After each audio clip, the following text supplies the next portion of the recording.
ስትነኝኔ የበረታው በወገኔ አይንባ ጦቁጋ ካወቴ ለወገኔ ምነቃ ፋጨናን ኩመቴ ለወገኔ ኢሻላዳ ኢተባፈ አሽያሬ ለወገኔ ወታዳኔ ማታ ቦንቺስያሬ የሷነቷ ትርጉማት ፍታቀኔ ምንነት እማ ደህና ዋልሽ? እባክህ ዛሬ ፓርቲ ስብሰባ አለብኝ። ልጆቹንም ይዝልኝ የለም ለዛሬ ነው ይልኝ። አንቺ ልጅ ይሄ ነገር አልበዛም? እማ ምን ያህል ስራዬን እንደምወደው ታውቂያለሽ። ስብሰባ ላይ ደግሞ የግድ መገኘት አለብኝ። ትዳርሽ ላይ ጣጣ እንዳይመጣ ተናግሬያለሁ። አንቺ እንኳን ተረጅኝ እንጂ እማዬ። እሺ በቃ መጣ። ምንነት ሲገልጽ ይላል መዝገባት እሷ እናት አገር ህይወት ትዳር ሰማሁልሽ ደግሞ። እሺ የኛ ሴት ፖለቲከኛ አሁንስ አልበዛም?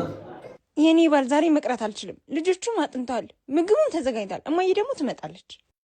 ዝም በይ። ከሌሊቱ 5 ሰዓት ላይ የትም ዞረሽ ስትመጪ ማምድሽ ነው የሚመስልሽ? ሴት ልጅ ማጀት እኮ አለሽ መቻንሱ ነው። አበጅ ልጆች ይሽራታል። ዛሬም በተለመደው ጉዳይ ትጨቃጨቃላችሁ። እሺ ምን ላድርገው? ሴት ፖለቲካ ላይ መሳተፏ ሀገር መምራት ጥፋቱ ምንድን ነው? ሴት ልጆች ከኛም እኩል ከኛም በተሻለ ሀገር የመምራት አቅም ያላቸው አትዘንጋ። ይልቅ ከጎን ነው ህልማነት ነው ለምሳት ሴት እኮ ነች። አውቃለሁ። በሴት እናት ብለን የምንጠራት ሀገር ሴቶች ሲመሯት ለምን ይደብራል? ቢያንስ እሷ ውጪ ሀሳቧን የሚያከሹባት የሚንቋትን ስታቀል እኛ ከቤት ሆነን ልናግዛት ይገባል። ምን እያልክ ነው? በምን ይባል ለሀገሩ የታመደች ሚስት ቤተሰቧን ባሏን አትከዳም።